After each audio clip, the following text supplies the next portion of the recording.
সড়ক থেকে বাড়িতে প্রবেশের পথ, বাড়ির উঠান, রান্নাঘর, গোয়ালঘর, টয়লেট সহ সবকিছুই পানিতে ডুবে আছে। কোথাও হাঁটু পর্যন্ত পানি, আবার কোথাও কোমর অবধি। ভোলার চরফ্যাশন উপজেলার জাহানপুর ইউনিয়নের ৮ নং ওয়ার্ড সূর্যখালী এলাকার ৪০০ পরিবারের প্রায় ১.৫ শতাধিক মানুষ এভাবেই পানিবন্দী হয়ে আছে দীর্ঘ ২ মাস ধরে। এতে বেশি বিপাকে পড়েছে বৃদ্ধ, মহিলা ও শিশুরা। আমার পা ভাঙা, আমি কত কষ্ট এই পানির মধ্যে আমি হাঁটতে পারি না। এই কামাল মা দিয়ে পানি বন্ধ করে আবার দরজার ব্যাগ নষ্ট করিয়া লাইছে। আমার বৃদ্ধ শ্বশুরা ৫ ওয়াক্ত নামাজ পড়েন না, মসজিদে যায় সে ঠিক মতো নামাজ পড়তে পারে না। আমাদের ছেলে মেয়ের স্কুল মুক্ত যাইতে পড়ালে সমস্যা হইতেছে, পানি ডেঙ্গে যাইতে পারেন না। তারপরে আমাদের চুলের ভিতরে পানি উঠে, আর পানি ওঠার কারণে আমরা ঠিক মতো রান্না করে ছেলে মেয়েদের খাওয়াইতে পারি না, আমরা নিজেরা খাইতে পারি না। এলাকার যদি বিচার থাকতো তাহলে আমরা এভাবে কেমনে বাচ্চা রয়েছি? আমরা তো বাচ্চা থাকানোর কোনো কথা না। এলাকার কোনো নিয়ে তারা যদি থাকতো তাহলে আমাদের পানির লাইন করে দাও। দীর্ঘদিন জলাবদ্ধ হওয়ায় কাঁচা ঘরগুলোর ভিটে মাটিতে ধস দেখা দিয়েছে।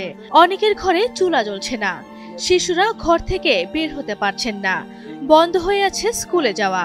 হাঁস, মুরগি সহ গবাদি পশু নিয়ে বাসিন্দারা আছেন বিপাকে। দেখা দিয়েছে খাদ্য অভাবেরও। বিষয়টি নিয়ে যেন কারো কোনো মাথা ব্যথাই নেই, এমনটাই অভিযোগ করছেন ভুক্তভোগীরা। আজকে ২ মাস পর্যন্ত আমরা পানির ভিতরে বাঁচতে আছি। আমরা ৪০টা ঘরে ১৫০ মানুষ আমরা বসবাস করি। আমরা এই ইয়াতনে আমরা উদ্ধার হইতে চাই। পানির জন্য আমরা চলাফেরা করতে কষ্ট হয়।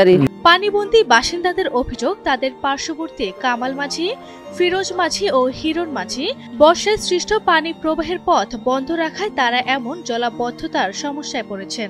দীর্ঘদিনের জলাবদ্ধতায় ময়লা পানিতে দেখা দিয়েছে ডায়রিয়া, আমাশয় সহ নানান পানিবাহিত রোগ। ঘটছে দুর্ঘটনাও। ছেলে মেয়েরা স্কুলে পড়ালেখা করতে পারে না, এই ছেলেরা মেয়েরা স্কুলে পানির কারণে গা ফুটে যায়, কিংবা গায়ে আপনার গোটাগাটি করছে, জ্বর হয়েছে।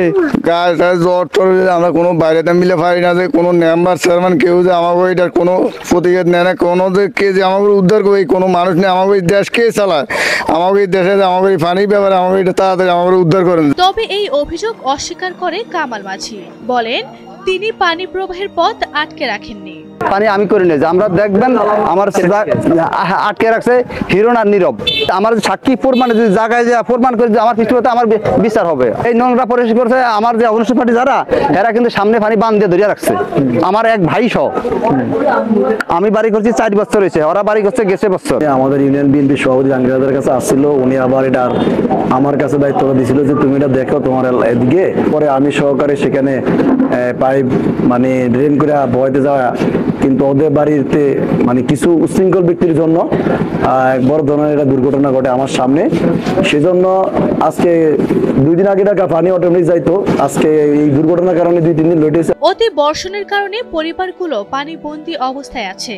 শীঘ্রই পানির সরানোর ব্যবস্থা করা হবে বলে জানান চরফ্যাশন উপজেলার নির্বাহী কর্মকর্তা। অতি বর্ষণের কারণে জাহানপুর ইউনিয়নে অনেকগুলো পরিবার পানিবন্দী অবস্থায় আছে।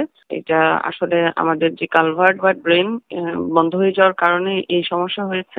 তো আমরা শীঘ্রই আমাদের লোক পাঠিয়ে এগুলো পরিষ্কার পরিচ্ছন্ন করা এবং খাস জমি থাকলে সেগুলো দখল উদ্ধার করে পানি কিভাবে নদীতে নেমে যায় সে ব্যবস্থা গ্রহণ করব।